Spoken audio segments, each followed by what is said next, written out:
Episode 638.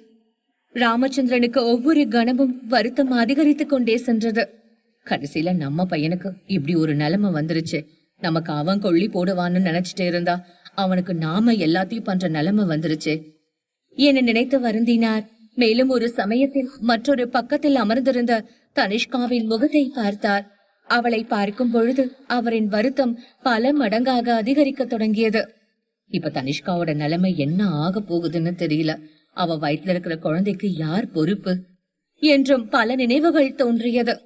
பொருளாதாரம் சம்பந்தமான விஷயத்தில் அவளுக்கு எந்த பிரச்சனையும் வராது என்றாலும் கிருஷ்ணமூர்த்தியுடன் இல்லாததை அவள் எப்படி எடுத்துக்கொள்ள போகிறாள் என தெரியாமல் அவர் குழம்பி தவித்தார். இவ்வாறு சில நிமிடங்கள் கழிய தொடங்கின. அந்த நிமிடங்கள் அனைத்தும் பெரும் யுகங்களாகவே ராமச்சந்திரனுக்கு தென்பட்டன. மேலும் தனிஷ்காவின் முகத்தை பார்க்கும் பொழுது அவருக்கு குழப்பம்தான் அதிகரித்தது. அவள் முகத்தில் எந்தவித உணர்வுகளும் காணப்படவில்லை. ஏதோ ஒரு திசையை வெறித்து பார்த்தபடிதான் இருந்தாள். மற்றபடி வருத்தமோ அதிகப்படியான அழுகையோ அவள் கண்களிலிருந்து வரவில்லை. இவளுக்கு என்ன ஆச்சுன்னு தெரியலையே. ஒருவேளை கிருஷ்ணமூர்த்தி இல்லாததால மனநிலை எதுவும் சரியில்லாம போயிருச்சா என்று கூட ராமச்சந்திரன் நினைத்து கொண்டார். மிகவும் வெறுப்பான மனநிலையில் தனிஷ்கா இருந்தாள். மெல்ல அழுதே அவளின் கண்கள் சோர்ந்து போயின. ஆகவேதான் எந்த உணர்வுகளையும் வெளிக்காட்டாமல் அப்படியே அடக்கிக் கொண்டாள். இவர்கள் இருவரும் எவ்வளவு நேரத்திற்கு இப்படியே நின்றார்கள் என்பது தெரியவில்லை. நேரம் மட்டும் ஓடிக்கொண்டே இருந்தது. அப்பொழுது ஒரு நொடியில் மருத்துவமனையில் வாசலில் அதிக பரபரப்பாக இருப்பதை இருவருமே உணர்ந்து திரும்பி பார்த்தார்கள். அங்கே கிருஷ்ணமூர்த்தியின் உடலை ஒரு ஸ்ட்ரெச்சரில் வைத்து தள்ளியபடி வந்தார்கள். அதை கண்டவுடன் ராமச்சந்திரன் தனிஷ்காவை பார்த்து சில வார்த்தைகளை சொன்னார். கிருஷ்ணமூர்த்திய வெளியே கொண்டு வராங்க என்றபடி நடக்க ஆரம்பித்தார். அவரை தொடர்ந்து தனிஷ்காவும் சில அடிகளை எடுத்து வைத்தாள். ஆனால் அவள் மனம் உடைந்து போய் கிடந்தது. அவளால் நடக்க இயலாது தடுக்கி கீழே விழ சென்றாள். ஆனாலும் ராமச்சந்திரன் சில கணங்களில் அவளை பிடித்து கொண்டார். உன்னால முடியலன்னா நீ போய் கார்ல உட்கார், நானே எல்லாத்தையும் பாத்துக்கிறேன் என்றார். ஆனால் தனிஷ்கா அதற்கு சம்மதிக்கவில்லை. இல்லப்பா, நானும் கூட வரேன் என பிடிவாதமாக சொல்லிவிட்டு அவருடன் சேர்ந்து நடந்தாள். இருவரும் வெளியே வந்து சேரும் நேரத்தில் கிருஷ்ணமூர்த்தியின் உடலை ஆம்புலன்ஸில் ஏற்ற முயற்சி செய்தபடி இருந்தார்கள். சிலர் ஆம்புலன்ஸின் உள்ளே ஏறிக்கொண்டு உடலை தூக்கி உள்ளே வைத்தார்கள். தனிஷ்கா அந்த ஆம்புலன்ஸில் ஏற முயன்றாள். அதை கண்ட மருத்துவமனை ஊழியர்களோ, வேண்டாம், நீங்க கார்ல போங்க, எங்க கூட எல்லாம் வரக்கூடாது என சொன்னார்கள். ஆனால் தனிஷ்கா ஏற்கவில்லை. ராமச்சந்திரன் அந்த வேலைக்காரர்களை மிரட்ட அவர்கள் சம்மதித்தார்கள். அவள் உள்ளே ஏறி அமர்ந்தவுடன் ராமச்சந்திரனும் அவளுடன் சிரமப்பட்டு ஏறி அமர்ந்தார். அதை கண்ட தனிஷ்காவோ, அப்பா நீங்க கார்ல வாங்க, ஆம்புலன்ஸ்ல வர வேண்டாம் என சொல்லி அனுப்பி வைக்க முயன்றாள். ஆனால் ராமச்சந்திரன் கேட்கவில்லை. இல்ல தனிஷ்கா, இவன் என்னோட பையன், கடைசியா கொஞ்ச நேரம் அவன் கூட இருந்துக்கிறேன் என சொல்லிவிட்டு கண் கலங்கியபடி அழ ஆரம்பித்தார். தனிஷ்காவிற்கு அந்த கட்டத்தில் என்ன செய்வது என்று தெரியவில்லை. மெதுவாக கிருஷ்ணமூர்த்தியின் முகத்தை மூடியிருந்த வெள்ளை துணியை எடுக்க முயன்றாள். அங்கே இருந்த மருத்துவமனை ஊழியரோ, மேடம் வேண்டாம், முகம் பாக்குற நிலைமையில இல்ல, வேண்டாம் என சொன்னான். தனிஷ்காவோ அதனை கேட்காமல் வேகமாக அந்த துணியை எடுத்து முகத்தை விலக்கி பார்த்தாள். அவளுக்கே சற்று பயம்தான் வந்துவிட்டது. ஏனெனில் முகம் மொத்தமாக சிதைந்து போயிருந்தது. ஏற்கனவே ஏற்பட்ட ஆக்சிடென்டில் இரும்பு கம்பியானது முகத்தை பலமாக துளைத்து இருந்தது. மேலும் அடுத்தடுத்து செய்யப்பட்ட மருத்துவ பரிசோதனைகளும் போஸ்ட்மார்ட்டம் எனப்படும் முறையும் கிருஷ்ணமூர்த்தியின் முகத்தையே அடையாளம் தெரியாத அளவுக்கு மாற்றியிருந்தது. அதை பார்த்தவுடன் ராமச்சந்திரன் கதறி அழத் தொடங்கினார். எவ்வளவு பெரிய துன்பமோ பிரச்சனையோ வந்தாலும் கண்ணை கூட அசைக்காத ராமச்சந்திரன் இப்பொழுது முற்றிலும் உடைந்து போன நிலையிலேயே இருந்தார். தனிஷ்கா மனதில் பலவித நினைவுகளும் எண்ணங்களும் ஓடிக்கொண்டே இருந்தன. கிருஷ்ணமூர்த்திக்கு எப்பவுமே பிசினஸ் தான் எல்லாமே. முதல்ல அவரை பார்த்து விரும்ப ஆரம்பிச்ச காலத்துல இருந்து அவர் அப்படித்தான் இருந்திருக்காரு. இந்த பிசினஸ்க்காக என்ன வேணாலும் பண்றதுக்கு தயாரா இருந்தாரு. காலேஜ்ல படிக்கிற நேரத்துல கூட அவர் என்ன விட்டுட்டு தூரமா இருக்கதான் ஆசைப்பட்டாரு. இந்த மாதிரி நிறைய விஷயத்துல என்ன விட்டுட்டு போயிருக்காரு. இப்போ கடைசியில மொத்தமா விட்டுட்டு போயிட்டாரே என நினைத்து கொண்டாள். அவனுடன் பழகிய பல நினைவுகளும் அவள் மனதில் வந்து இதயத்தை எரிக்கத் தொடங்கின. இருவரும் தங்களது நிலையில் கிருஷ்ணமூர்த்தியின் உடலை பார்த்து அழுது கொண்டே சென்றார்கள். அந்த ஆம்புலன்ஸ் மெதுவாக வீட்டை நோக்கி ஓடத் தொடங்கியது. அப்பொழுது ராமச்சந்திரன் ஏதோ ஒரு நினைவு வந்தவராக பேசத் தொடங்கினார். தனிஷ்கா, நம்ம குடும்பத்துக்கு தனியா சமாதி எல்லாமே இருக்கு.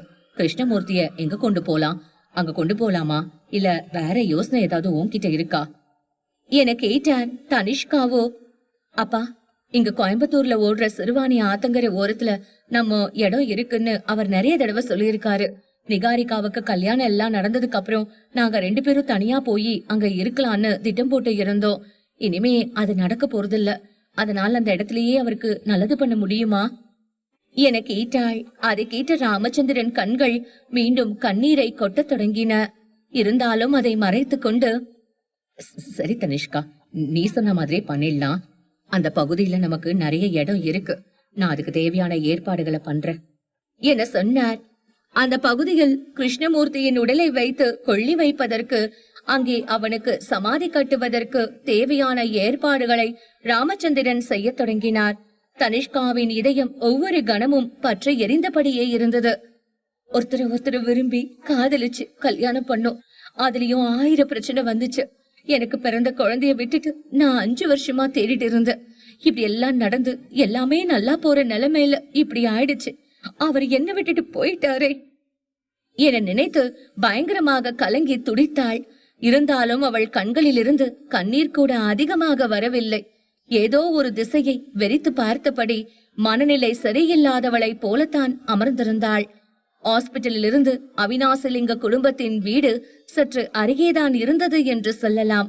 ஆனாலும் அங்கு செல்வதற்கு நீண்ட நேரம் பிடித்தது. ஆம்புலன்ஸுக்கு முன்னாலும் பின்னாலும் அவினாசிலிங்க குடும்பத்தின் வீட்டை சார்ந்த பல வாகனங்கள் சென்றன. உறவினர்களும் நண்பர்களும் அதனை தொடர்ந்தபடியே சென்று கொண்டிருந்தார்கள். இதனால் அந்த பயணம் மிகுந்த டிராபிக் இடையே மெதுவாகத்தான் நகர்ந்தது. இதே சமயத்தில் விஜய் ஈஸ்வரன் வீட்டில் நிலைமை சற்று குழப்பமாகத்தான் இருந்தது. முதலில் கல்கி கிடைத்ததால் விஜய் சற்று உற்சாகமாகத்தான் இருந்தான். ஆனால் அவளுக்கு இப்பொழுது நடைபெறும் ட்ரீட்மெண்டில் எந்த முன்னேற்றமும் இல்லாததை கண்டு அவனுக்கு வருத்தம் அதிகரித்தது. அங்கு இருக்கக்கூடிய டாக்டர்களை பார்த்து பேச தொடங்கினான். என்ன நடக்குதுங்க? அவங்களுக்கு ட்ரீட்மெண்ட் கொடுக்கறீங்களா இல்லையா? அவங்களோட மயக்கம் இன்னும் தெளிஞ்ச மாதிரியே தெரியலையே என கேட்டான். அதற்கு அந்த டாக்டர், சார், இது வரைக்கும் நிறைய டெஸ்ட் எடுத்து பார்த்துட்டோம். எல்லாமே மேடத்துக்கு சரியாதான் இருக்கு. அவங்களோட உயிருக்கு எந்த பிரச்சனையும் இல்ல. இதை மட்டும் என்னால உறுதியா சொல்ல முடியும். ஒருவேளை அவங்க தூங்கிட்டு இருக்காங்களோ என்னவோ என்ன சொன்னார்கள். அதை கேட்ட விஜயோ, தூங்குறாளா? அப்ப அவளை எழுப்புறது கஷ்டம்தான். இருந்தாலும் நீங்க கொஞ்சம் முயற்சி பண்ணி பாருங்க என சொன்னான். உடனே அவர்களும் தங்களது முயற்சியை ஆரம்பித்தார்கள். கல்கியை தூக்கத்திலிருந்து எழுப்புவதற்கு பலவித விஷயங்களை செய்து பார்த்தார்கள். ஆனால் அனைத்தும் தோல்வியை தான் கொடுத்தன. இறுதியாக அந்த டாக்டர் விஜயிடம், சார், மேடம் இப்போ தூங்கிட்டு இருக்காங்கன்னு தான் நினைக்கிறேன். நாம வேணா கொஞ்ச நேரம் வெயிட் பண்ணி பார்க்கலாம். அவங்களுக்கு சுயநினைவு தானா வந்துரும் என சொன்னார். இந்த வார்த்தைகள் விஜய்க்கு சற்று ஆறுதலை கொடுத்தன. சரி, அப்ப நீங்க உடனே இங்க இருந்து கிளம்புங்க. அவங்களுக்கு சுயநினைவு வரலன்னா நான் மறுபடியும் கூப்பிடுறேன் என சொன்னான். அதற்கு அந்த டாக்டரும், சரிங்க சார், அப்படியே பண்ணலாம். நான் வேணா ஒரு 2 நர்ஸுகளை மட்டும் இங்க விட்டுட்டு போறேன். மேடத்துக்கு ஏதாவது அவசர தேவைன்னா அவங்க பாத்துப்பாங்க என சொன்னான். விஜயும் அதனை ஏற்றுக்கொண்டான். சரி, போயிட்டு வாங்க என்றபடி அங்கிருந்த டாக்டர்களை அனுப்பி வைத்தான். அதன் பிறகு கல்கியை கவனித்துக் கொள்ளும் பொறுப்பு விஜயும் 3 குழந்தைகளும் ஏற்றுக்கொண்டார்கள். விஜயும் கல்கிக்கு அருகே சென்று அவளின் தலையை ஒரு கணம் கோதி விட்டான். கல்கி, உனக்கு என்னதான் ஆச்சு? நீ நிறைய நேரம் தூங்குவேன்னு தெரியும். ஆனா இந்த மாதிரி சமயத்துல என்ன ரொம்ப பயமுறுத்தாத. தயவு செஞ்சு கண்ண தர என மனதிற்குள் கதற ஆரம்பித்தான். இவ்வாறு சில கணங்கள் கழிய 3 குழந்தைகளும் விஜயை வந்து சூழ்ந்து கொண்டார்கள். அப்பா, என்ன ஆச்சு? அம்மா ஏன் இன்னும் மயங்கி போயிருக்காங்க? அவங்க எப்பதான் கண்ணு முழிப்பாங்க என கேட்டார்கள். அதற்கு விஜயோ, அம்மா ஒன்னும் மயக்கத்துல இல்ல, அவங்க நல்லா தூங்கிட்டு இருக்காங்க. அம்மாவை பத்தி தான் உங்களுக்கு எல்லாமே தெரியுமே. அவங்க தூங்கிட்டா எழுப்புறது ரொம்ப கஷ்டம். சீக்கிரமா எழுந்திருச்சுவாங்க என சொல்லி சமாளித்தான். அதன் பிறகு 3 குழந்தைகளும் அந்த அறையில் தான் இருந்தார்கள். விஜயும் அவர்களுடன் அமர்ந்து கல்கியை கவனித்துக் கொள்ள தொடங்கினான். இவ்வாறு அங்கு நேரம் கழிய ஆரம்பித்தது. இந்த நேரத்தில் ராமச்சந்திரனும் தனிஷ்காவும் அந்த ஆம்புலன்ஸ் மூலமாக அவினாசிலிங்க குடும்ப வீட்டை அடைந்திருந்தார்கள். அந்த ஆம்புலன்ஸை சுற்றிலும் மக்களின் கூட்டம் வெள்ளம் போல் திரண்டு இருந்தது. இதுவரை கிருஷ்ணமூர்த்தி இருந்த செய்தி பல பகுதிகளில் பரவி இருந்தது. இதை கேட்ட குடும்ப உறவினர்கள், நண்பர்கள் மற்றும் பிசினஸ் சம்பந்தமான பழக்க வழக்கங்கள் என அனைவரும் வந்து சேர்ந்தார்கள். அந்த கூட்டத்தில் பல அரசியல் பிரமுகர்களும் மொத்தமாக கூடியிருந்தார்கள். வெளியே சத்தம் கேட்பதை கண்ட ராமச்சந்திரன் சற்று குழப்பமாக உற்று பார்த்தார். அங்கே இருந்த கூட்டத்தை கண்டவுடன் அவருக்கும் அதிர்ச்சிதான் பெருமளவில் வந்தது. இந்த மாதிரி கூட்டம் வந்தாலே பெரிய பிரச்சனை வருதுன்னு தான் அர்த்தம். நாம இவங்க யாருக்குமே தகவல் சொல்லலையே, பின்ன எப்படி இவங்க வந்து சேர்ந்தாங்க என்ன நினைத்தார். அடுத்த சில கணங்களில் இந்த மாதிரி நேரத்துல தான் நாம எப்பவும் கவனமா இருக்கணும். ஏன்னா நம்ம குடும்பத்தை அவமானப்படுத்த நிறைய பேர் இங்க காத்துட்டு இருப்பாங்க என நினைக்க ஆரம்பித்தார். ஆம்புலன்ஸ் சரியாக வீட்டு வாசலில் சென்று நின்றது. கதவை திறந்து கொண்டு ராமச்சந்திரன் தான் முதலில் இறங்கினார். அங்கே இருந்த மக்கள் கூட்டம் கண்ணுக்கு எட்டிய தூரம் வரை பரவி இருப்பதைக் கண்டு அவருக்கும் சற்று பயம் வரத்தான் செய்தது. அனைவருக்கும் முன்னே நின்று கொண்டு இருந்தது கிருஷ்ணமூர்த்தியின் அப்பா மற்றும் அம்மாதான். அவர்கள் இருவரையும் கண்டவுடன் ராமச்சந்திரனுக்கு பெரும் அதிர்ச்சி ஏற்பட்டது. சும்மாவே இவங்களுக்கும் நமக்கும் ஆகாது, இந்த மாதிரி நிலைமையில வந்திருக்காங்களே, இன்னும் என்னென்ன பண்ண காத்துட்டு இருக்காங்களோ என நினைத்து வருத்தப்பட ஆரம்பித்தார். அவர் குழம்பி நிற்கக்கூடிய சமயத்தில் கிருஷ்ணமூர்த்தியின் அப்பா பெரும் கோபத்தில் பேச ஆரம்பித்தார். என்னோட பையனை கடைசியில இந்த நிலைமைக்கு கொண்டு வந்துட்டியே, அப்படி உனக்கு அவன் என்னதான் பாவம் பண்ணா? நீ சொல்றது எல்லாத்தையும் கேட்டுட்டு தானே கூடவே இருந்தா, கடைசியில அவனையே அழிச்சிட்டியே என கத்தினான். அதை கேட்ட ராமச்சந்திரன், ஏய் என்ன பேசிட்டு இருக்க? அவன் என்னோட பையன், அவனை எப்படி நான் அழிப்ப? தேவையில்லாம இப்படி எல்லாம் பேசாத, மரியாதையா வழிய விடு என சொல்லிவிட்டு இறங்க முற்பட்டார். கிருஷ்ணமூர்த்தி அப்பாவோ விடாமல் பல விஷயங்களை பற்றி பேசினார். என் பையனோட சாவுக்கு முக்கியமான காரணம் நீதான், இதை எத்தனை தடவை வேணாலும் சொல்லுவேன், எங்க வேணாலும் சொல்லுவேன் என்றான். அது கேட்ட ராமச்சந்திரன், ஏய் ஏற்கனவே ரொம்ப வருத்தத்துல உட்கார்ந்துருக்க, வீணா என்ன கொலகாரனா மாத்திராத, இந்த மாதிரி எல்லாம் பேசுற வேலையை இப்பவே விட்டுரு என்றார். அடுத்த கிருஷ்ணமூர்த்தியின் அம்மா, அந்த தனிஷ்காவோட அப்பா யாரு? பெரிய தியாகியா? அவனே ஒரு கொள்ளக்கார, ஊர் உலகத்தை எல்லாம் கொள்ள அடிக்கிறவன். அவனுக்கு எதிரிகள் நிச்சயமா இருக்கதானே செய்வாங்க. அவங்கள யாரோதான் கிருஷ்ணமூர்த்திய இந்த நிலைமைக்கு கொண்டு வந்துட்டாங்க, இது கூட உனக்கு தெரியலையா என தொடர்ச்சியாக கத்தினாள்.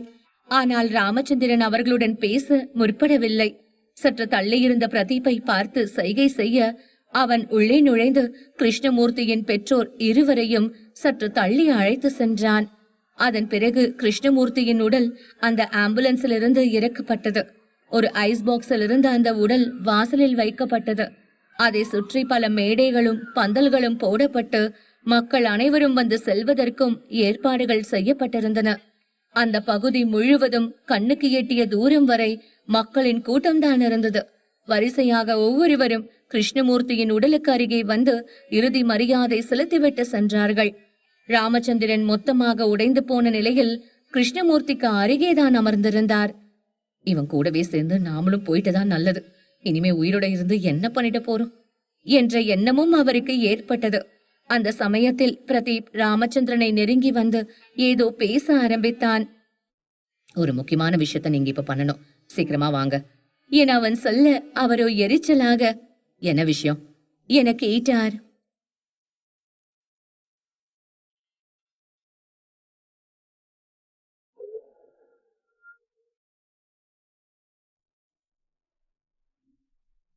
எபிசோட் 639. பிரதீப் பொறுப்பாக சில விஷயங்களை பற்றி பேசினான். கிருஷ்ணமூர்த்தி நம்ம எல்லாரையும் விட்டுட்டு போயிட்டார். ஆனா அது சம்பந்தமா நிறைய பொய்யான தகவலும் வதந்தியும் இங்க பரவிட்டு தான் இருக்கு. ஏற்கனவே அவர் உயிரோட இருக்காருன்னு நிறைய நாள் மக்களை ஏமாத்திட்டு இருந்தோம். இப்போ அந்த உண்மையும் அவங்களுக்கு தெரிய வந்துடுச்சு. இது எல்லாத்தையும் தெரிஞ்சுக்கிட்ட மீடியாக்காரங்களும் பத்திரிகைக்காரங்களும் அவங்க இஷ்டத்துக்கு எல்லாத்தையும் எழுதிட்டு இருக்காங்க. இப்படியே போயிட்டு இருந்தா நம்ம கம்பெனிக்கு தான் ரொம்ப ஆபத்து. இது எல்லாத்தையும் பார்த்துட்டு நம்ம கம்பெனில பிசினஸ் பண்றவங்களும் நம்மளோட பார்ட்னர்ஸ் நிறைய பேரும் பயப்படுறாங்க. இது எல்லாத்தையும் சரி பண்றதுக்கு நீங்களே நேரடியா வந்து கொஞ்சம் பேசணும். நடந்த உண்மைகள் எல்லாத்தையும் மக்கள் முன்னாடி தெளிவா சொல்லணும் என சொன்னான். ராமச்சந்திரனுக்கு இருக்கும் நிலைமை புரிந்தது. சரி, இது எல்லாமே முடியட்டும், அதுக்கப்புறமா நான் எல்லாரையும் வந்து பார்த்து விஷயத்தை எல்லாம் தெளிவா சொல்றேன் என சொன்னார். ஆனால் பிரதீப் கேட்கவில்லை. இல்ல, இது எவ்வளவு சீக்கிரம் நடக்குதோ அவ்வளவு நல்லது. நான் ஏற்கனவே எல்லா ஏற்பாடும் பண்ணிட்டேன். ஒரு சின்ன மேடைய கூட போட்டு வச்சிருக்கேன். அங்க வந்து பத்திரிகைக்காரங்களை ஒரே ஒரு தடவை பார்த்து நீங்க பதில் சொல்லிட்டா போதும், எல்லாமே சரியாயிடும். இனிமே எந்த பிரச்சனையும் வராது என சொன்னான். இதற்கு மேல் ராமச்சந்திரனால் எதுவும் பேச இயலவில்லை. சரி வா போலாம் என பிரதீப்பை தன்னுடன் அழைத்துக் கொண்டு அவர் வந்த சிறிய மேடையை நோக்கி சென்றார். அந்த மேடையை சுற்றிலும் பத்திரிகைக்காரர்களும் மீடியாக்காரர்களும் குவிந்து இருந்தார்கள். அவர்களை பார்த்தபோது ராமச்சந்திரனுக்கு எரிச்சல் தான் வந்தது. இவங்க எல்லாரும் தனித்தனியா வந்தாலே சமாளிக்க முடியாது. இப்போ மொத்தமா வேற வந்திருக்காங்க. நாம என்ன சொல்லி இவங்கள சமாளிக்க போறோம்? எப்படியோ தப்பான விஷயத்தான் எழுதிட்டு இருப்பாங்க என பல சிந்தனைகள் அவர் மனதில் தோன்றின. மேலும் இவங்களை இப்போ சமாளிக்கலனா நான், கம்பெனி, குடும்பம் இப்படி எல்லாத்தையும் ஒண்ணும் இல்லாம அழிச்சிட்டு போயிடுவாங்க என நினைத்து கொண்டார். சுற்றி இருந்த பத்திரிகைக்காரர்கள் அனைவரையும் பார்த்து தலையசைத்து விட்டு பேசத் தொடங்கினார். கிருஷ்ணமூர்த்தி என்னோட பையன்தான். நான் எத்தனை வருஷமா பாத்துக்கிட்ட என்னோட சாம்ராஜ்யத்தை ஆள போற வாரிசா அவன்தான் இருப்பான்னு நினைச்சேன். அவன்தான் எல்லாத்துக்குமே ஆதாரமா இருந்தான். ஆனா கடைசியில இப்படி நடக்கும்னு நாங்க கொஞ்சம் கூட எதிர்பார்க்கல. அவன் இறந்து போன துக்கத்துலதான் நாங்க இருக்கோம். இந்த நிலைமையில நீங்க எல்லாம் தப்பான தகவல் போடக்கூடாது. அதனால எல்லா உண்மையும் சொல்லிட்டு போகதான் வந்த. உங்க கேள்விகளை நீங்க இப்ப கேட்கலாம் என சொன்னார். அதற்கு முதலில் இருந்த பத்திரிகைக்காரன், கிருஷ்ணமூர்த்தியோட இறப்புக்கு பின்னாடி யார் இருக்காங்க? நீங்க யாரையாவது சந்தேகப்படுறீங்களா என கேட்டான். அதற்கு ராமச்சந்திரன், இது ஒரு ஆக்சிடென்ட்னு எல்லாரும் சொல்றாங்க. ஆனா அதுல எனக்கு நம்பிக்கை இல்ல. ஏன்னா கிருஷ்ணமூர்த்தி வச்சிருக்கிறது எல்லாம் வெளிநாட்டு வகை கார். எப்படிதான் ஆக்சிடென்ட் நடந்தாலும் இவ்வளவு பெரிய இழப்பு ஏற்பட வாய்ப்பு கிடையாது. இதுல யாரோட சதியோ இருக்குன்னு தான் நான் நினைக்கிறேன் என சொன்னார். மற்றொரு பத்திரிகைக்காரனோ, அது யாரு சார்? யார் மேலேயாவது உங்களுக்கு சந்தேகம் இருக்கா என கேட்க, அப்படி யார் மேலேயும் எனக்கு சந்தேகம் இல்ல. தொழில்ல நிறைய எதிரிகள் இருக்கத்தான் செய்வாங்க. ஆனா இப்படி எல்லாம் எதிர்பார்க்க முடியாதுல்ல. அதனால நாம யாரையும் சந்தேகப்படக்கூடாது என சொன்னார். இவ்வாறு அவர்கள் முன்னுக்கு பின் முரணாக பல கேள்விகளை கேட்டு பார்த்தார்கள். ஆனால் ராமச்சந்திரன் தனது கோபத்தையும் சோகத்தையும் கட்டுப்படுத்தபடியே அவர்களுக்கு பதில் சொல்லிக் கொண்டு இருந்தார்.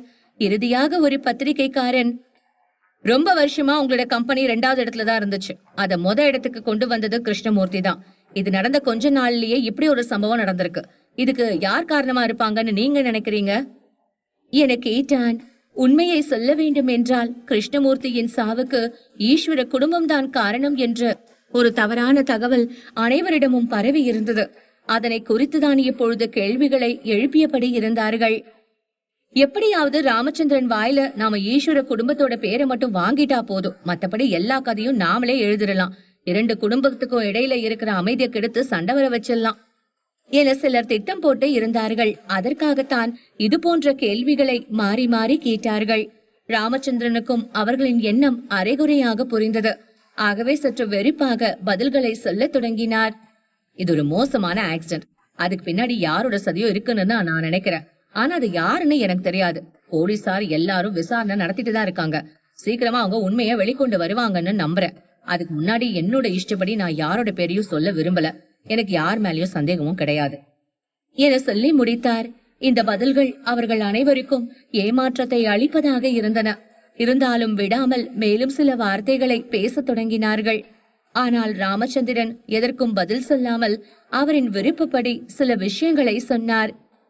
அவினாசில் எங்க குடும்பத்தோட தொழில் சாம்ராஜ்யம் அழிஞ்சிருச்சுனோ, கிருஷ்ணமூர்த்தி இறந்ததோட எல்லாமே போயிருச்சுன்னு யாரும் நினைக்க வேண்டாம். ஏன்னா இந்த சாம்ராஜ்யம் இனிமேலும் பல வருஷத்துக்கு ரொம்ப பிரம்மாண்டமா வளரப்போகுது. கிருஷ்ணமூர்த்தி கண்ட ஒவ்வொரு கனவும் நிச்சயமா நடக்கும். அவ இறந்ததால எங்களுக்கும் வருத்தமோ வேதனையோ அதிகம்தான். ஆனா அது முடிவு கிடையாது என சொன்னார். இந்த வார்த்தைகளை பிசினஸில் உள்ள பார்ட்னர்ஸ்களுக்காகவும் அவர்களோட தொழில் செய்பவர்களுக்காகவும் சொன்னார். அனைத்தையும் பேசி முடித்த ராமச்சந்திரன் அந்த மேடையிலிருந்து இறங்கி சென்றார். அவர் மேடையிலிருந்து இறங்கிய அடுத்த நொடி கிருஷ்ணமூர்த்தியின் அப்பா அம்மா இருவரும் அந்த மேடையில் ஏறிக்கொண்டார்கள்.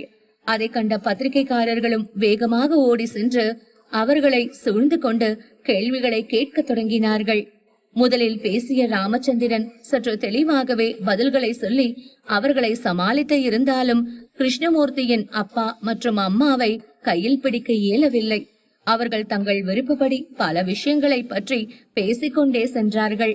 அவரின் அப்பாவோ, இங்க நடந்தது எல்லாத்துக்குமே காரணம் இதுவரைக்கும் ஒண்ணுமே தெரியாத மாதிரி பேசிட்டு போன ராமச்சந்திரன். அவன்தான் சின்ன வயசுல இருந்து என்னோட குழந்தைய எங்க கிட்ட இருந்து பறிச்சிட்டான். அவருக்கு குடும்பம்னு யாருமே கிடையாது. அதனால அவனோட தொழில பாத்துக்கதான் கிருஷ்ணமூர்த்திய கூட வளர்த்துட்டு வந்தான். ஆனா இப்போ அவருக்குன்னு ஒரு குடும்பம் திரும்ப வந்துருச்சு. அதனால கிருஷ்ணமூர்த்தி வேண்டாதவனா போயிட்டான் என்றான். இதை கேட்டவுடன் பத்திரிகைக்காரர்கள் அனைவருக்கும் பெரும் அதிர்ச்சி ஏற்பட்டது. அதில் ஒருவனோ, என்ன சொல்றீங்க? இப்ப கூட கம்பெனி ஷேர்ஸ் எல்லாமே கிருஷ்ணமூர்த்தியோட பேர்ல தானே இருக்கு. அவர் தான் எல்லாத்தையும் கவனிச்சுட்டு வந்தாரே என சொல்ல, நீங்க சொல்றதெல்லாம் உண்மைதான், எல்லாமே அவருடைய பேர்ல தான் இருக்கு. ஆனா கிருஷ்ணமூர்த்தி உயிரோட இல்லையே, இதுக்கு யார் காரணம்னு உங்களுக்கே தெரியலையா என வெறுப்பாக கேட்டான். உடனே பத்திரிகைக்காரர்கள் குழப்பமாக விழித்தார்கள். இப்ப நீங்க என்னதான் சொல்ல வரீங்க? இதுக்கு காரணம் யாருன்னு சொல்றீங்க என ஒருவன் கேட்க, கிருஷ்ணமூர்த்தியின் அப்பா. அப்படி நேரடியாலாம் சொல்லிட முடியாது. இப்ப கிருஷ்ணமூர்த்தி இறந்து போனதால யாருக்கு நிறைய நல்லது கிடைக்கும்னு யோசிச்சு பாருங்க. 2 பேருக்கு மட்டும் தானே என சொன்னான். பத்திரிகைக்காரர்கள் ஆர்வமாக, அவங்க 2 பேர் யாரு என கேட்க, அவர் மேலும் சில விஷயங்களை சொன்னார். ஒண்ணு, ராமச்சந்திரனோட உண்மையான வாரிசு கல்கி. இன்னொன்னு, கிருஷ்ணமூர்த்தியால 2வது இடத்துக்கு தள்ளப்பட்ட ஈஸ்வர குடும்பம். இவங்க 2 பேருக்கும் தான் நல்லது கிடைக்க போகுது. இப்ப ராமச்சந்திரனோட கம்பெனி ஷேர்ஸ் எல்லாமே கல்கிக்கு போகும். அதே மாதிரி 2வது இடத்துல இருக்கிற ஈஸ்வர கம்பெனியும் இடத்துக்கு வந்துரும். இத வச்சு பாக்குறப்போ எது உண்மைன்னு நீங்களே கண்டுபிடிச்சுக்கோங்க என சொன்னார்கள். இதை கேட்ட பத்திரிகைக்காரர்கள் மனதில் குழப்பம் ஏற்பட்டது. தாங்கள் விருப்பப்பட்ட விஷயத்தை அவர்கள் சொன்னதால் சற்று உற்சாகமும் ஏற்பட மும்முரமாக எழுதி கொள்ள தொடங்கினார்கள். கிருஷ்ணமூர்த்தி அப்பா அந்த விஷயத்தை அப்படியே விடாமல் மேலும் பல தகவல்களையும் அவர்களிடம் சொல்ல தொடங்கினார். இப்ப கூட பாருங்க, கிருஷ்ணமூர்த்தியோட இறுதி ஊர்வலம் நடக்க போகுது. நிறைய பேர் வந்துட்டே இருக்காங்க. பெரிய மனுஷங்க எல்லாருமே வந்திருக்காங்க. அரசியல்வாதிகள், அதிகாரிகள்னு ஒருத்தர் கூட குறையாம எல்லாருமே இங்க வராங்க. ஆனா ஈஸ்வர குடும்பத்துல இருந்து மட்டும் யாருமே வரல. இத நீங்க கவனிச்சீங்களா? இதுக்கு என்ன காரணமா இருக்கும் என கேட்டார். இந்த வார்த்தைகள் அவர்களுக்கு மேலும் உணர்ச்சிகளை தூண்டிவிட்டன. நிச்சயமா ஈஸ்வர குடும்பத்துக்கும் கிருஷ்ணமூர்த்தியோட மரணத்துக்கும் ஏதோ ஒரு சம்பந்தம் இருக்கு. அப்படி இல்லாம இருந்தா அவங்க நேரடியா இப்ப வந்திருக்கலாமே என நினைத்து கொண்டார்கள். இதே எண்ணம் அங்கே இருந்த பலருக்கும் தோன்றதான் செய்தது. ஆனால் ராமச்சந்திரன் மனதில் எந்தவித மாற்றங்களும் ஏற்படவில்லை. இவங்க சொல்றது எல்லாமே பொய் தான். வீணா ஈஸ்வர குடும்பத்துக்கும் நம்ம குடும்பத்துக்கும் பிரச்சனை வர வைக்கதான் இப்படி எல்லாம் பண்ணிட்டு இருக்காரு என நினைத்து கொண்டார். அவர்கள் பேசக்கூடிய விஷயத்தை நிச்சயமாக தனிஷ்காவோ வேறு யாரோ நம்ப மாட்டார்கள் என்றும் அவருக்கு தெரிந்தது. அவர் மீண்டும் பிரதீப்பை தூண்டிவிட அவன் சென்று கிருஷ்ணமூர்த்தியின் பெற்றோர் இருவரையும் மேடையிலிருந்து அகற்றினான். அந்த பத்திரிகையாளர் சந்திப்பு இந்த நிலையில் முடிந்தது. இதே நேரத்தில் தனிஷ்கா தன் உள்ளறையை அடைந்திருந்தாள். அங்கே மிகவும் வருத்தமான நிலையில் நிகாரிகா மட்டும் நிற்பதை கண்டாள். கையில் அவள் எப்போதும் வைக்கக்கூடிய ஒரு பொம்மையை வைத்துக்கொண்டு ஏமாற்றமாக கீழே மக்கள் கூட்டத்தையும் கிருஷ்ணமூர்த்தியின் உடலையும் பால்கனியிலிருந்து பார்த்தபடி நின்றாள். அருகே சென்ற தனிஷ்கா மெதுவாக அவளின் கையை பிடித்து இழுக்க நிகாரிகா திரும்பி பார்த்தாள். நிகாரிகா பொதுவாகவே கூச்ச சுபாவம் கொண்டவள். சில வருடங்கள் கழித்து இப்பொழுதுதான் அவள் மனநிலையில் பல மாற்றங்கள் ஏற்பட்டு இயல்பு நிலைக்கு திரும்பி இருந்தாள். ஆனால் இப்பொழுது கிருஷ்ணமூர்த்தி மொத்தமாக அவளை விட்டு சென்றது அவளுக்கு மற்றொரு பெரிய இடியாக இறங்கியது. அதை தாங்க முடியாமல் முற்றிலும் உடைந்து போனாள். கடந்த சில நாட்களாக யாருடைய கவனிப்பும் இல்லாமல் அவள் சோர்ந்து போன நிலையிலேயே இருந்தாள். நிகாரிகாவின் கண்கள் வருத்தத்தையும் சோகத்தையும் அதிகமாக கொட்டின. மிகவும் ஒல்லியான தேகமும் அவளை பரிதாபமாக காட்டியது. அம்மா, அப்பாவுக்கு என்ன ஆச்சு? அவர் நம்ம எல்லாரையும் விட்டுட்டு போயிட்டாரா என தனது வருத்தமான குரலில் கேட்டாள். அதை கேட்ட தனிஷ்காவிற்கு மனதிலிருந்த மொத்த வருத்தமும் வெடித்து சிதறியது. ஆமாண்டா செல்லம், அப்பா நம்ம எல்லாரையும் அனாதையா விட்டுட்டு போயிட்டாரு. இனிமே திரும்பி வரவே மாட்டாரு என சொல்லிக்கொண்டு அவளை கட்டி அணைத்து அழத் தொடங்கினாள். தன் மனதிலிருந்த வருத்தமும் மொத்தமாக கரையும் வரை அவள் அழுது கொண்டே இருந்தாள். தாயும் மகளும் ஒன்றாக சேர்ந்து அழ ஆரம்பித்தார்கள். கீழே இருந்த மக்களின் கூட்டத்தையும் தாண்டி அவளின் அழுகை சத்தம் பலமாக கேட்க ஆரம்பித்தது. வீட்டிலிருந்த சில வேலைக்காரர்களும் முக்கியமான பெண்மணிகளும் வந்து தனிஷ்காவை தேற்ற ஆரம்பித்தார்கள். மேடம், உங்க வயித்துல இருக்கிற குழந்தைய பாருங்க. தேவையில்லாம இப்படி எல்லாம் பண்ணி உங்களோட வாழ்க்கையை முடிச்சுக்காதீங்க. அப்புறம் இந்த குழந்தைதான் அனாதையா இருக்கும் என பலவாறு சொல்லி தேற்ற முயன்றார்கள். ஆனால் தனிஷ்கா மனதில் இதுவரை இருந்த மொத்த சோகமும் வெளிப்பட்டதால் யாராலும் அவளை அடக்க இயலவில்லை. 1 மணி நேரம் மொத்தமாக அவள் கூக்குரல் போட்டு அழுது கொண்டே இருந்தாள். இந்த சமயத்தில் கிருஷ்ணமூர்த்தியின் பெற்றோர் இருவரும் வீட்டிற்குள் நுழைய தொடங்கினார்கள். அவர்கள் உள்ளே வருவதைக் கண்ட ராமச்சந்திரன், இவங்க உள்ள போனா நிச்சயமா சும்மா இருக்க மாட்டாங்க, ஏதாவது பிரச்சனைய கிளப்பி விட்டுட்டு தான் இருப்பாங்க, நாமளும் கூட போய் என்ன நடக்குதுன்னு பார்க்கலாம் என்ற நினைவில் வேகமாக உள்ளே வர தொடங்கினார். அவருடன் பிரதீப்பும் வேகமாக சென்றான். நேராக உள்ளே வந்த கிருஷ்ணமூர்த்தியின் அம்மா தனிஷ்கா இருக்கும் இடத்தை நோக்கி சென்றாள். அவள் அழுது கொண்டிருப்பதை கண்டு அவளின் கன்னத்தில் ஒரு அறை விட்டாள். என்ன நினைச்சு இப்படி எல்லாம் டிராமா போட்டுட்டு இருக்க? அவளோட சாவுக்கு நீதான் முக்கியமான காரணம், அதை மறைக்கதான் இப்படி எல்லாம் நடிக்கிறியா என கேட்டாள். இதை கேட்ட தனிஷ்காவின் கண்கள் ரத்தத்தை கக்க தொடங்கின. அவள் பரிதாபமாக விழிப்பதைக் கண்டு கிருஷ்ணமூர்த்தியின் அம்மாவின் கோபம் குறையவில்லை. உன்னை முதல்ல இந்த குடும்பத்துல இருந்து துரத்தணும். நீ வந்ததாலதான் எங்க குடும்பம் நாளுக்கு நாள் அழிஞ்சுகிட்டே போய் இன்னைக்கு மொத்தமா முடிஞ்சே போச்சு. கிருஷ்ணமூர்த்தியோட அழிவுக்கு உன்னோட அப்பந்தான் காரணம். அவன் பண்ண கொலையும் கொள்ளையும் தான் என்னோட குழந்தைய பழி வாங்கிடுச்சு என உறுதியாக சொன்னாள். தனிஷ்காவும் அவர்களை என்ன சொல்லி சமாளிப்பது என்று தெரியாமல் குழப்பத்திலேயே இருந்தாள். அவள் அழுது கொண்டிருந்தாலும் கிருஷ்ணமூர்த்தி அம்மாவின் கோப பேச்சு குறையவில்லை. நொடிக்கு நொடி மிகவும் மோசமாக பேச ஆரம்பித்திருந்தாள். அந்த சமயத்தில் உள்ளே நுழைந்த ராமச்சந்திரன், ஏய், இப்ப அமைதியா இருக்க போறியா இல்லையா? ஏற்கனவே கிருஷ்ணமூர்த்தி இறந்து போனதால அவ இன்னும் நொந்து போய்தான் இருக்கா, அவளை இன்னும் கொடுமைப்படுத்தாத என சொன்னார். ஆனால் கிருஷ்ணமூர்த்தியின் அம்மா கேட்பது போல் தெரியவில்லை. ஆகவே அவர் அருகே 2 வேலைக்காரிகளை பார்த்த ராமச்சந்திரன், சீக்கிரமா இவளையும் அவனையும் இழுத்துட்டு போய் வெளியே போடுங்க, இனிமே அவங்க நம்ம வீட்டுக்குள்ள வரக்கூடாது என சொன்னார். அவர்களும் வேகமாக கிருஷ்ணமூர்த்தியின் பெற்றோரை கைகளில் பிடித்து வெளியே இழுத்து சென்றார்கள். அவர்கள் சென்ற பிறகுதான் ராமச்சந்திரனுக்கு சற்று நிம்மதியே வந்தது. மேலும், தனிஷ்கா, எல்லாமே முடிஞ்சிருச்சு, இப்ப நாம அடுத்த வேலைய பார்க்கணும், நம்ம கடமைய முடிக்கணும் என சொல்லி அழைத்தார். அவளோ வேதனையால் ஏற்பட்ட அரைகுறை மயக்கத்தில் ராமச்சந்திரன் முகத்தை பார்த்தாள். அவள் முகத்தில் எந்தவித உணர்வுகளும் தெரியவில்லை. நீண்ட நேரம் அழுது முடிந்ததால் கண்கள் சோர்வாகியும் வீங்கி போன நிலையிலும் இருந்தன.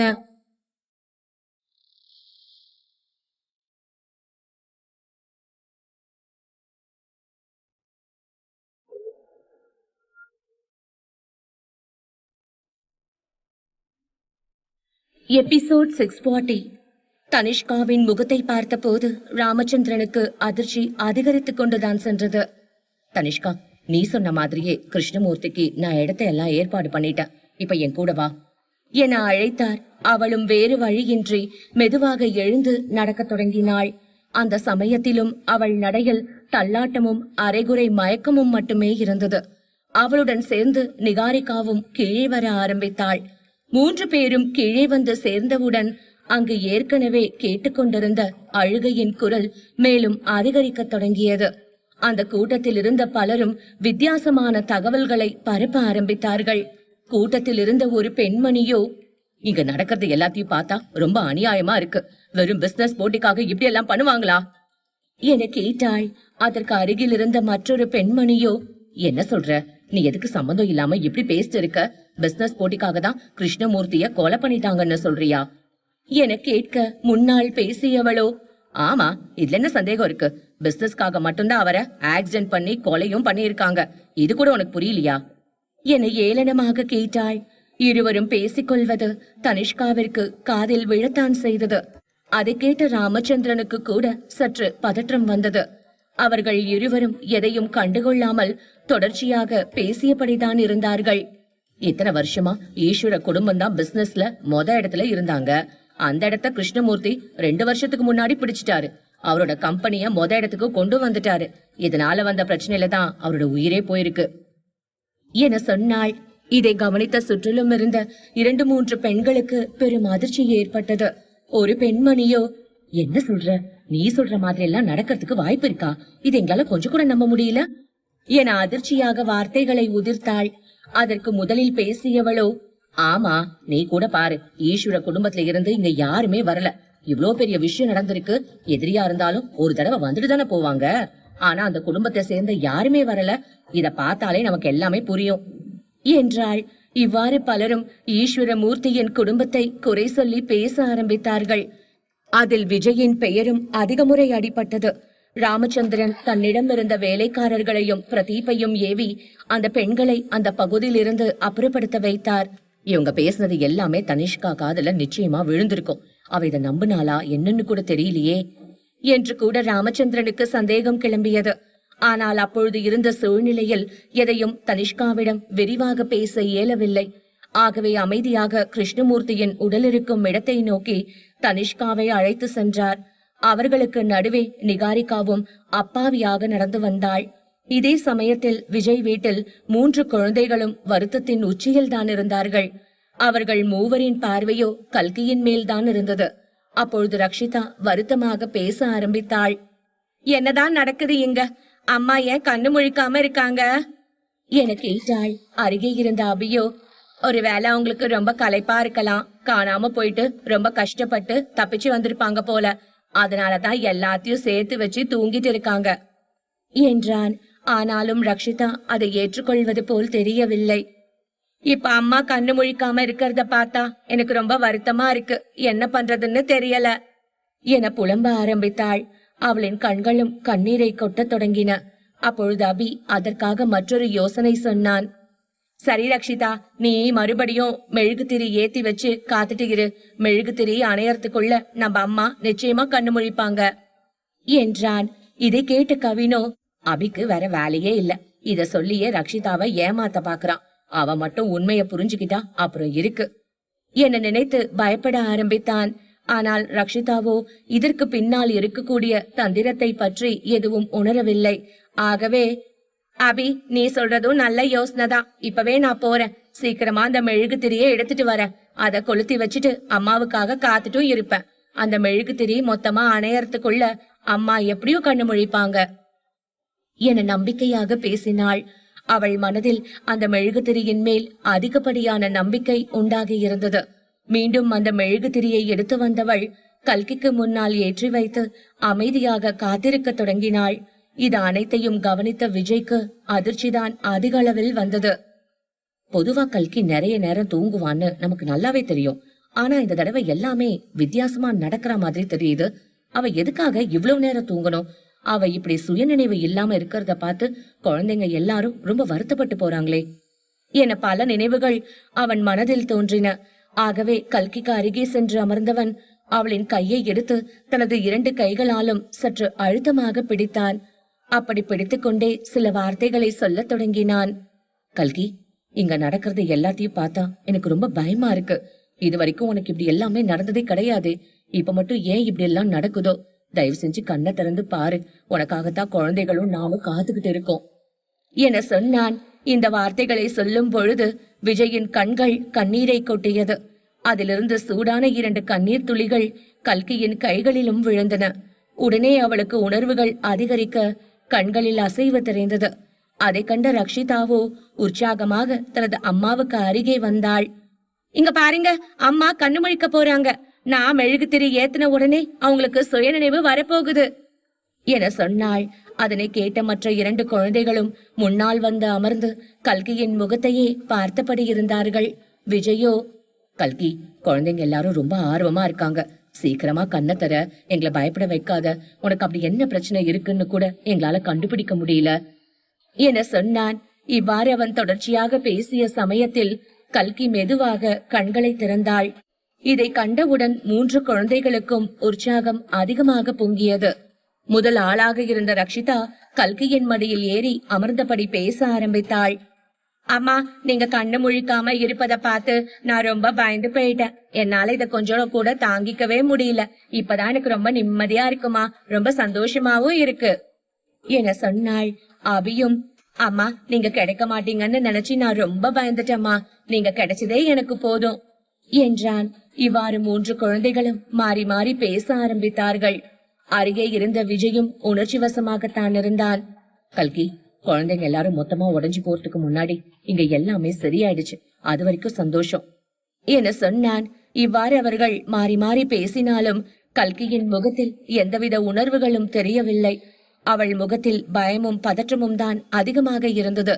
முதல் முறையாக அனைவரையும் பார்ப்பவள் போல் அதிர்ச்சியாக சுற்றிலும் விழித்தாள். அவளுக்கு அங்கே என்ன நடக்கிறது என்பது கூட தெரியவில்லை. அவள் கண்களில் பயமும் பதற்றமும் அதிகரிப்பதைக் கண்டு விஜய்க்கு பயம் வரத் தொடங்கியது. என்னாச்சு கல்கிக்கு? அவதான் சுய நினைவுக்கு வந்துட்டால, பின் எதுக்காக இப்படி எல்லாம் முயற்சிட்டு இருக்கா என நினைத்தவன் அவளை தேற்றத் தொடங்கினான். கல்கி, இது நம்ம வீடுதான், எப்பவும் நீ இருக்கிற ரூம் தான். எதுக்காக இப்படி புதுசா பாக்குற? தலை ஏதாவது வலிக்குதா? நான் டாக்டர்ஸ வர சொல்லவா என கேட்டான். அந்த சமயத்தில் கல்கியோ வித்தியாசமாக விழித்துக் கொண்டே இருந்தாள். வாயை திறந்து ஒரு வார்த்தை கூட பேசவில்லை. இது அவர்கள் அனைவருக்கும் பயத்தையும் வேதனையையும் அதிகப்படுத்தியது. சற்று எரிச்சலாக, கல்கி, நீ ரொம்ப நாளைக்கு அப்புறம் எங்களுக்கு திரும்பி கிடைச்சிருக்க. என்ன கூட விடு, குழந்தைங்க கிட்ட கொஞ்சமாவது நல்லா பேசு, அவங்க உன்னை பார்த்து ரொம்ப வருத்தப்படுறாங்க என சொன்னான். இதற்கும் கல்கி எந்த பதிலும் சொல்லவில்லை. கல்கியின் குணாதிசயங்களை பற்றி விஜய்க்கு நன்றாகவே தெரியும். அவள் மனதில் விஜயின் மேல் அதிகப்படியான பாசம் இருந்தது. அதே போல் அவளுக்கு பிடிவாதமும் அதிகம். தன்னிடம் இருக்கக்கூடிய பாசத்தை வெளியே காட்ட மாட்டாள். வெறுப்பாக இருப்பது போலவே நடந்து கொள்வாள். அதிகப்படியான சந்தோஷத்தையும் மகிழ்ச்சியையும் அவளால் வெளியே காட்ட தெரியாது. அனைத்தையும் மனதிற்குள் வைத்துக் கொள்வாள்.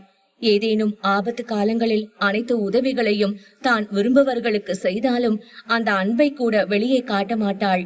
தேவையானவற்றை மட்டும் சரியாக செய்து விடுவாள். இது போன்ற நினைவுகள் பல அவன் மனதில் வந்து சென்றன. இப்ப நம்ம கிட்ட அப்படி நடந்துகிட்டா கூட பரவாயில்ல, குழந்தைங்க எல்லாரும் கஷ்டப்படுற அளவுக்கு அவையே இப்படி பண்றா என நினைத்த போது அவனுக்கு சற்று எரிச்சல் வரத் தொடங்கியது. ஆகவே அருகே சென்று, கல்கி, ஏன் இப்படி இருக்க? உன்னோட குழந்தைங்க தான் ஓ முன்னாடி இருந்து கத்துக்கிட்டு இருக்காங்க. அத கூட உன்னால கவனிக்க முடியலையா? அவங்களுக்காகவாவது நீ கொஞ்சம் நார்மலா பேசு என சொன்னான். அந்த சமயத்தில் கல்கியோ, யார் அது கல்கி என கேட்டாள். இந்த கேள்வியை அவள் கேட்டவுடன் விஜய்க்கு மட்டுமல்லாது குழந்தைகள் உட்பட அனைவருக்கும் பெரும் அதிர்ச்சி வந்தது. என்னாச்சு? அம்மா முழிக்கிறது சரியில்லை, அவங்க பேசுறது கூட சரியா தெரியலையே, என்ன நடக்குது இங்க என நினைத்து பதற ஆரம்பித்தார்கள். குழந்தைகளோ, அம்மா, எங்களை உங்களுக்கு அடையாள தெரியலையா? உங்களோட பொண்ணு ரக்ஷிதா தாமா நானு என கத்தினாள். கல்கி அதற்கும் எந்தவித உணர்வுகளையும் வெளிக்காட்டாமல் சுற்றிலும் பதற்றமாக விழித்தபடியே இருந்தாள். கல்கியின் செய்கைகளையும் அவளின் பேச்சையும் கவனித்த விஜய்க்கு விஷயம் புரிய ஆரம்பித்தது. உடனே அவன் அவசரமாக செயல்பட தொடங்கினான். செல்லங்களா, நீங்க எல்லாரும் வெளியே வாங்க. அம்மாவுக்கு இன்னும் ஏதோ ஒரு பிரச்சனை இருக்குன்னு நினைக்கிறேன். நான் உடனே டாக்டர் எல்லாரையும் வர சொல்றேன். வாங்க, நாம முதல்ல வெளியே போகலாம் என சொல்லி 3 குழந்தைகளையும் வெளியே அழைத்தான். ரக்ஷிதா மீண்டும் அழத் தொடங்கினாள். இல்ல, நான் வரமாட்டேன், அம்மாவை விட்டுட்டு என்னால இருக்கவே முடியாது என பேசினாள். ஆனால் விஜய் கேட்கவில்லை. ரக்ஷிதா, சீக்கிரமா வெளியே வா. அம்மா கூட நீ இருந்தா அவங்களுக்கு இன்னும் பிரச்சனை தான் அதிகமாகும். அதை புரிஞ்சுக்கோ முதல்ல என சொல்லி அவளை வெளியே அழைத்து வந்தான். அவளுடன் சேர்ந்து 3 குழந்தைகளும் வெளியே அழைத்து வரப்பட்டார்கள். கல்கி தனியாக அந்த அறையில் விடப்பட்டாள். அவள் முகமும் தோற்றமும் எப்பொழுதும் இருப்பது போல் இல்லை. எவ்வளவு பெரிய பிரச்சனை வந்தாலும், எத்தனை தோல்விகள் சூழ்ந்து கொண்டாலும் கல்கியின் முகத்தில் ஒரு தெளிவும் உறுதியும் இருக்கும். அதை அவள் எப்பொழுதுமே விட்டு கொடுத்தது கிடையாது. ஆனால் இந்த நொடியில் அந்த உறுதி மொத்தமும் தொலைந்து போனது போல் தெரிந்தது. கண்ணை கட்டி காட்டில் விடப்பட்ட நிலையில்தான் கல்கி இருந்தாள். அவளை பார்த்த அனைவரும் மிகுந்த வருத்தப்பட்டு போனார்கள். அந்த சமயத்தில் பாட்டியம்மாவும் ஐஸ்வர்யாவும் அவசரமாக விஜயை சந்திக்க வந்தார்கள். அவர்களை கண்டவுடன் விஜய் சற்று பதற்றமாக பேசத் தொடங்கினான். என்ன பாட்டிமா, ஏதாவது முக்கியமான விஷயமா? இவ்வளவு சீக்கிரமா என்ன பார்க்க வந்திருக்கீங்க என கேட்டான். அதற்கு பாட்டியம்மாவும், ஆமா விஜய், கொஞ்சம் பிரச்சனை தான் போய்கிட்டு இருக்கு. கிருஷ்ணமூர்த்தியோட உடம்ப அடக்கம் பண்றதுக்கு எல்லா ஏற்பாடும் பண்ணிட்டாங்க. நம்ம குடும்பத்து சார்பா யாருமே அங்க போகல. அதனாலதான் நானும் ஐஸ்வர்யாவோ கிளம்புறோம். சீக்கிரமா போயிட்டு வந்துடுறோம் என சொன்னார். விஜயும் குழப்பமாக, என்ன சொல்றீங்க? இத பத்தி நம்ம கிட்ட கூட யாருமே சொல்லலையே என கேட்க ஐஸ்வர்யாவோ, விஜய், இத அவங்க அவசரமா பண்ணிட்டு இருக்காங்க. ஆனா நாம போய் அங்க இருக்க வேண்டியது அவசியம் என சொன்னார். அதற்கு விஜயோ, அம்மா, இன்னும் இங்க பிரச்சனை சரியாகல. கல்கிக்கு இன்னும் ஏதோ குழப்பம் இருக்குன்னு நினைக்கிறேன். நான் மறுபடியும் டாக்டர்ஸ் எல்லாரையும் வர சொல்ல போறேன். அவங்க வந்து செக் பண்ணி பார்த்தாதான் கல்கிக்கு என்ன பிரச்சனைனே தெரியும் என சொன்னான். அதை கேட்டவுடன் பாட்டியம்மாவிற்கு வருத்தம் அதிகமாக வந்தது. என்ன சொல்ற? கல்கிக்கு அப்படி என்னதான் பிரச்சனை இருக்கு? அத கூட உங்களால கண்டுபிடிக்க முடியலையா என கேட்டார். விஜயோ, பாட்டியம்மா, நான் சொல்றத கொஞ்சம் பொறுமையா கேளுங்க. கல்கி யார்கிட்டயோ ரொம்ப கஷ்டப்பட்டு தப்பிச்சு வந்திருக்கா போல. அதோட குழப்பமும் அதிர்ச்சியும் இன்னும் அவளை விட்டு போகல. அததான் நான் சொல்றேன், கொஞ்சம் ரெஸ்ட் எடுத்தாதான் சரியாகும். அவளை பார்த்துட்டு குழந்தைங்க எல்லாரும் ரொம்ப வருத்தப்பட்டுட்டு இருக்காங்க. நான் உங்களை சமாதானம் பண்ணி வச்சிருக்கேன். நீங்க சீக்கிரமா போய் கிருஷ்ணமூர்த்தியோட இறுதி காரியங்கள்ல கலந்துட்டு வந்துருங்க என சொன்னான். அவர்களும் வேகமாக அங்கிருந்து கிளம்ப தொடங்கினார்கள். அவர்கள் பேசிவிட்டு போன விஷயம் அரைக்குறையாக குழந்தைகள் காதிலும் விழுந்தது. விஜய் இந்த பக்கம் வந்தவுடன் ரக்ஷிதா அதனை பற்றி விசாரிக்க தொடங்கினாள். அப்பா, பாட்டி அம்மா என்ன சொல்றாங்க? கிருஷ்ணமூர்த்தி மாமா இறந்து போயிட்டாரா என கேட்டாள். அவள் குரலில் வருத்தமும் அதிர்ச்சியும் அதிகமாக தெரிந்தது. அவினாசிலிங்க குடும்ப வீட்டில் கல்கியும் ரக்ஷிதாவும் சிறிது காலம் தங்கியிருந்தார்கள். அப்பொழுது நிகாரிகாவை கவனித்துக் கொள்வது போல் கிருஷ்ணமூர்த்தி ரக்ஷிதாவையும் கவனித்துக் கொள்வார். அந்த நினைவு எல்லாம் இன்னும் அவள் மனதில் இருந்தது. ஆகவே தான் வருத்தமாக இந்த கேள்வியை கேட்டாள். அதற்கு விஜயும், ஆமா, அந்த ஆக்சிடென்ட்ல தான் அவருக்கு இப்படி ஆயிடுச்சு. ஒருவேளை உங்க அம்மா நல்ல நிலைமையில இருந்திருந்தா உங்களையும் நாங்க கூட்டிட்டு போயிருப்பேன் என சொன்னான். அவளும் மனதிற்குள் வருத்தப்பட்டாலும் கிருஷ்ணமூர்த்தியை பார்க்க வேண்டும் என்ற எண்ணம் அப்பொழுது ஏற்படவில்லை.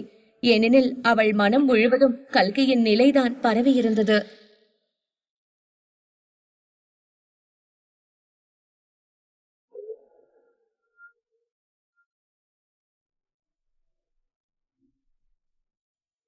எபிசோட் 641. அவினாசிலிங்க குடும்ப வீட்டிலிருந்து கிருஷ்ணமூர்த்தியின் இறுதி ஊர்வலம் தொடங்குவதற்கு தேவையான ஏற்பாடுகள் பலமாக நடந்தன. ராமச்சந்திரன் தனிஷ்காவை அழைத்தபடி அறையிலிருந்து வெளியே வந்தார். அப்பொழுது கூட்டத்தில் மீண்டும் ஒரு கணம் பரபரப்பு ஏற்படுவதை ராமச்சந்திரன் உணர்ந்தார்.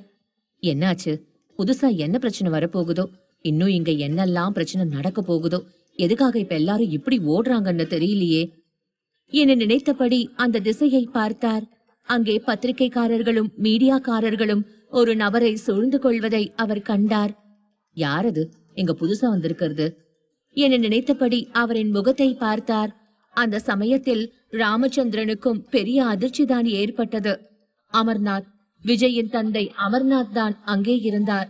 பல பிரச்சனைகளுக்கு பிறகு அவரை ஈஸ்வர மூர்த்தியின் குடும்பத்தை விட்டு மொத்தமாக விஜய் துரத்தியிருந்தான். இப்பொழுது அவர் திரும்பி வந்ததை கண்டதும் ராமச்சந்திரனுக்கு கூட அதிர்ச்சிதான் ஏற்பட்டது. ஏற்கனவே இங்க நிலைமை சரியில்லை. எல்லாரும் ஈஸ்வரமூர்த்தி குடும்பத்தை ரொம்ப தப்பா பேசிட்டு இருக்காங்க. இந்த நிலைமையில எதுக்காக இவன் இங்க வந்திருக்கான் என மனதிற்குள் நினைத்து கொண்டார். ஆனால் மீடியாக்காரர்களுக்கு முன்னால் நின்று அமர்நாத் மிகவும் உற்சாகமாக பேசியபடி இருந்தார். இந்த மாதிரி ஒரு கெட்ட விஷயம் நடந்ததை பார்த்தா எனக்கே ரொம்ப வருத்தமா இருக்கு. அந்த வருத்தத்தை தாங்க முடியாம தான் நான் இங்க வந்திருக்கேன். தொழில் ரீதியா எங்க ரெண்டு குடும்பத்துக்கும் இடையில எவ்வளோ பிரச்சனைகள் இருந்தாலும் நாங்க என்னைக்குமே ஒத்துமையா தான் இருப்போம். ஒருத்தருக்கு ஒருத்தர் மரியாதையை கொடுத்துக்கிட்டு தான் இருக்கோம். இதை வெளிக்காட்டுவதற்காக தான் வந்தேன் என அமர்நாத் பேச ஆரம்பித்தார். ஒரு பத்திரிகைக்காரனும், சார், நீங்க நிறைய விஷயங்களை சொல்றீங்க, இதெல்லாம் கேட்கறதுக்கு நல்லாதான் இருக்கு. ஆனா கிருஷ்ணமூர்த்தி சாரோட மரணத்துல உங்க குடும்பத்துக்கும் சம்பந்தம் இருக்கிற மாதிரி நிறைய பேர் பேசுறாங்களே, இத பத்தி நீங்க என்ன நினைக்கிறீங்க என கேட்க அமர்நாத் சில கணங்கள் எந்த பதிலும் சொல்லவில்லை. பின்னர் மிகவும் வருத்தம் கலந்த குரலில் பேச ஆரம்பித்தார். விஜய் என்னோட பையன். அவன் என்ன அப்பாவா ஏத்துக்காம இருந்தாலும் அவன் என்னோட பையன்தான். நான் இதுவரை அப்படிதான் மதிச்சு நடந்துட்டு வரேன். ஆனா அந்த மரியாதைய அவன் எனக்கு கொடுத்ததே இல்ல. இந்த ஈஸ்வரமூர்த்தி குடும்பத்தோட பிசினஸையும் குடும்பத்தையும் ஒரே ஆளா ஆளணுங்கிற ஆசையில நிறைய வருஷத்துக்கு முன்னாடியே என்ன குடும்பத்தை விட்டு துரத்தி விட்டுட்டான். அதுக்கப்புறமா நான் நிறைய கஷ்டப்பட்டுதான் இப்ப ஓரளவுக்கு நல்ல நிலைமையில இருக்கேன். தன்னோட சுய லாபத்துக்காக பெத்த அப்பாவே துரத்துற விஜய பத்தி நான் என்ன சொல்றது என்றார். இதை கேட்டவுடன் கூட்டத்தில் பரபரப்பு எழுந்தது. மீடியாக்காரர்கள் வித்தியாசமாக பேசிக்கொள்ள தொடங்கினார்கள். ஒரு பத்திரிகைக்காரர், அவர் தொழிலுக்காக எதை வேணாலும் பண்ணுவாரா என கேட்க அவரோ, ஆமா, அவனுக்கு பிசினஸ் தான் எல்லாமே. எப்பவும் ஈஸ்வரமூர்த்தி குடும்பம் நம்பர் 1 இருக்கணும். அதுக்காக அவன் என்ன வேணாலும் பண்ணுவான் என சொன்னார். ஏற்கனவே கிருஷ்ணமூர்த்தி மரணத்தில் விஜய்க்கு சம்பந்தம் இருக்கும் என இருந்த சந்தேகம் இவரின் பேச்சால் வலுவடைய தொடங்கியது. அதை கண்ட மீடியாக்காரர்கள் தங்கள் மனதிற்குள் சிரித்துக் கொண்டார்கள்.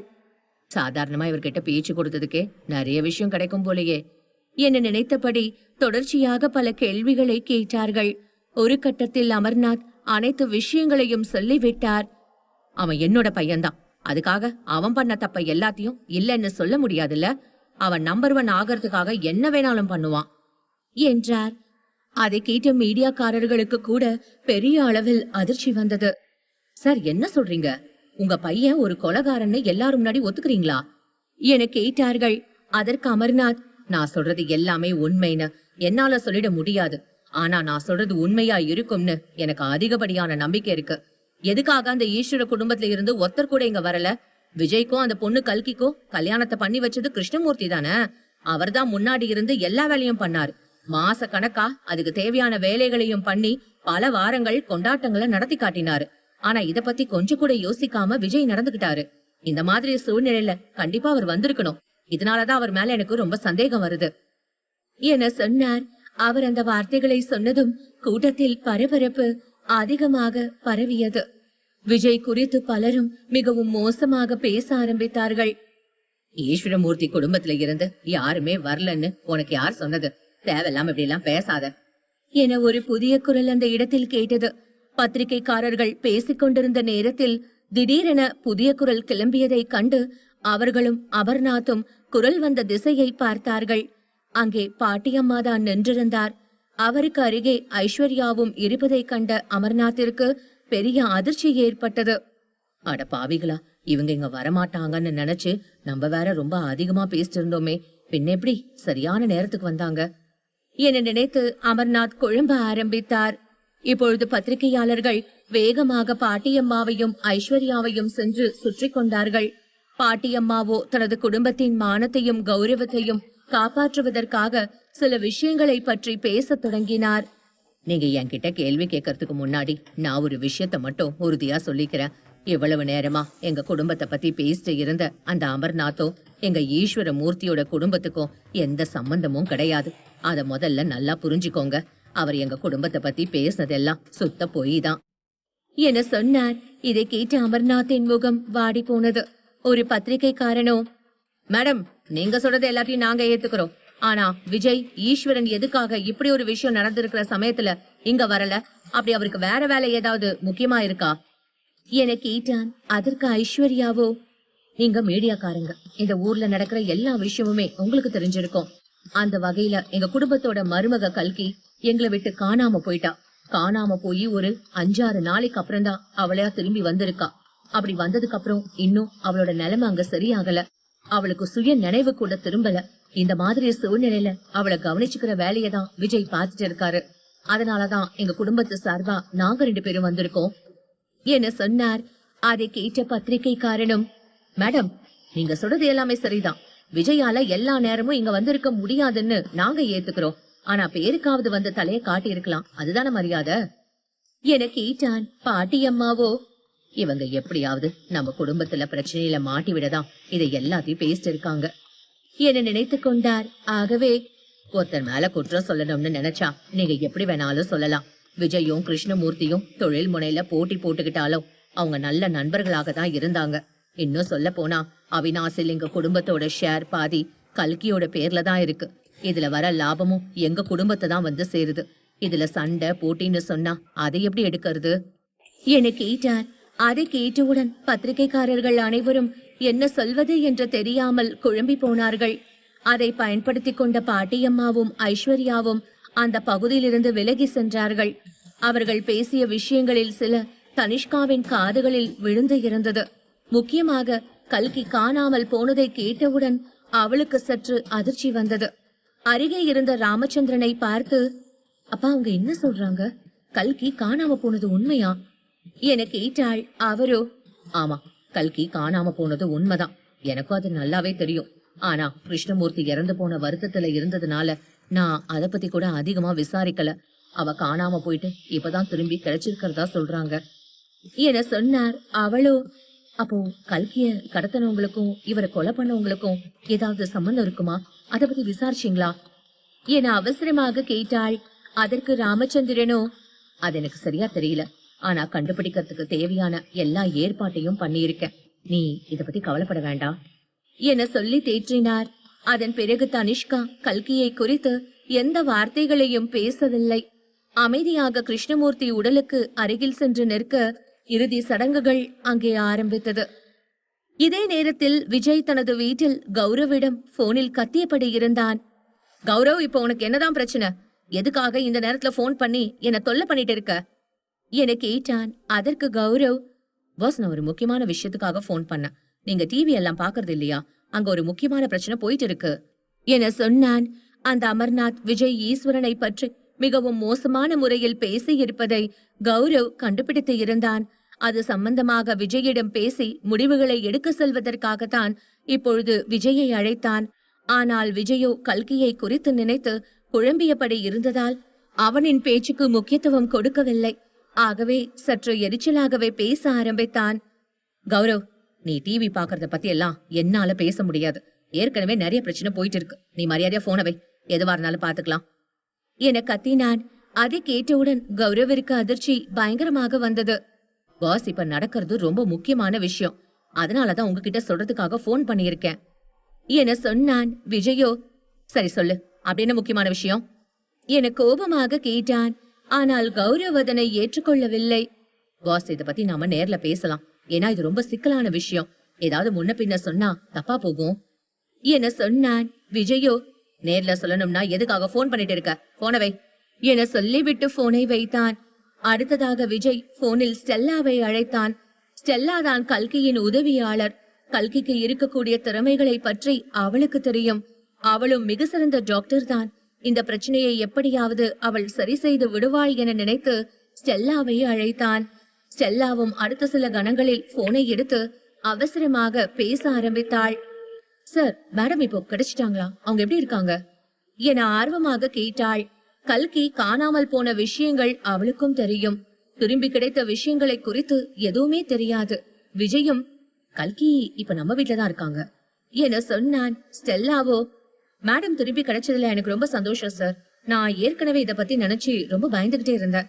எப்படியோ நம்ம மேடம் திரும்பி கிடைச்சிட்டாங்க, இதுவே போதும் என அவசரமாக சொல்லிக்கொண்டே சென்றாள். ஆனால் விஜயு அதை கேட்பது போல் தெரியவில்லை. இல்ல, இப்ப நான் உங்ககிட்ட ஒரு உதவிக்காக போன் பண்ணிருக்கேன். சீக்கிரமா கிளம்பி நம்ம வீட்டுக்கு வாங்க என சொன்னான். ஸ்டெல்லாவோ, சார், ஏதாவது பிரச்சனையா? எந்த பிரச்சனையா இருந்தாலும் சொல்லுங்க, நம்ம பாத்துக்கலாம் என கேட்க விஜய் அந்த விஷயங்களை குறித்து பேச தொடங்கினான். கல்கி இப்ப திரும்பி கிடைச்சிட்டா. ஆனா அவளுக்கு சுய நினைவு கொஞ்சம் கூட இல்ல. நடக்கிறது எல்லாத்தையும் மறந்து போன மாதிரி நடந்துக்கிறா. அதுக்கு அவளுக்கு ட்ரீட்மெண்ட்ட பாக்கணும். இங்க இருக்கிற டாக்டர்ஸ் எல்லாரையும் விட உங்களுக்கு அவங்கள பத்தி நிறைய தெரியும். அதனாலதான் உங்களை வர சொல்றேன். சீக்கிரமா வாங்க என்றான். உடனே ஸ்டெல்லாவும் அதிர்ச்சியாக, என்ன சார் சொல்றீங்க? மேடம் இப்ப என்ன நிலைமையில இருக்காங்க என கேட்க விஜயும் நடந்த விஷயங்களை பற்றி சுருக்கமாக சொல்லி முடித்தான். அதை கேட்ட ஸ்டெல்லாவோ, எனக்கு எல்லாம் புரியுது சார். நீங்க எதுக்கும் கவலைப்படாதீங்க. மேடம் ரொம்ப மன அழுத்தத்திலயோ இல்ல ஏதோ ஒரு பிரச்சனையிலயோ இருக்கிற மாதிரி தெரியுது. அதனாலதான் இப்படி எல்லாம் நடந்துக்கிறாங்க. ஒரு வேலை கடத்தினவங்க கிட்ட இருந்து தப்பிச்சு வந்த அதிர்ச்சி இன்னும் குறையாம இருக்குது போல. அதனால கூட இப்படி எல்லாம் நடந்துக்கலாம். ஆனா எல்லாமே சீக்கிரமா சரியாயிடும். நான் ஒரு நியூராலஜி டாக்டரையும் கூட்டிட்டு சீக்கிரமா வீட்டுக்கு வரேன். அங்க வச்சு எல்லாத்தையும் தெளிவா பேசலாம் என சொன்னாள். இதை கேட்ட விஜய்க்கு சற்று திருப்தி வந்தது. கல்கியோட மருத்துவ திறமைகள் மறைந்து போனாலும் அவரோட அசிஸ்டன்ஸ் எல்லாம் இப்ப நல்லாதான் இருக்காங்க. அவங்களால நம்ம கல்கிய குணப்படுத்த முடியும் என நினைத்து கொண்டான். இந்த நினைவுடன் அவன் திரும்பி கல்கி இருந்த அறைக்கு சென்றான். அப்பொழுது கல்கியின் முகத்தை பார்த்தபடியே ஏமாற்றமாக ரக்ஷிதா வெளியே நின்றாள். அதை கண்ட விஜய்க்கு வருத்தம் அதிகரிக்க தொடங்கியது. ரக்ஷிதா அருகே சென்று பேச ஆரம்பித்தான். ரக்ஷிதா, நீ இப்படி எல்லாம் வருத்தப்படாத. சீக்கிரமா எல்லாம் சரியாயிடும். நிச்சயமா உங்க அம்மாவுக்கு சுயநினைவு வந்துடும் என சொன்னான். அவளும், அம்மா எப்பவுமே இப்படி இருக்க மாட்டாங்க. அவங்களோட நிலைமைய பார்த்தா எனக்கு ரொம்ப பயமா இருக்குப்பா என வருத்தமாக சொன்னாள். விஜயோ, ரக்ஷிதா, நீ இப்பதான் தைரியமா இருக்கணும். அம்மா திரும்ப கிடைச்சிட்டாங்க. அவங்களுக்கு இருக்கிற எல்லா பிரச்சனைகளும் சீக்கிரமா சரியாயிடும். நீ கவலைப்படாத என சொல்லி தேற்றினான். இவ்வாறு குழந்தைகளை தேற்றிவிட்டு ஸ்டெல்லாவின் வருகைக்காக விஜய் காத்திருக்க தொடங்கினான். கிருஷ்ணமூர்த்தியின் இறுதி ஊர்வலம் அவரின் வீட்டிலிருந்து தொடங்கி நேராக சிறுவாணி ஆற்றங்கரையில் அமைந்திருந்த ஒரு இடத்தை நோக்கி சென்றது.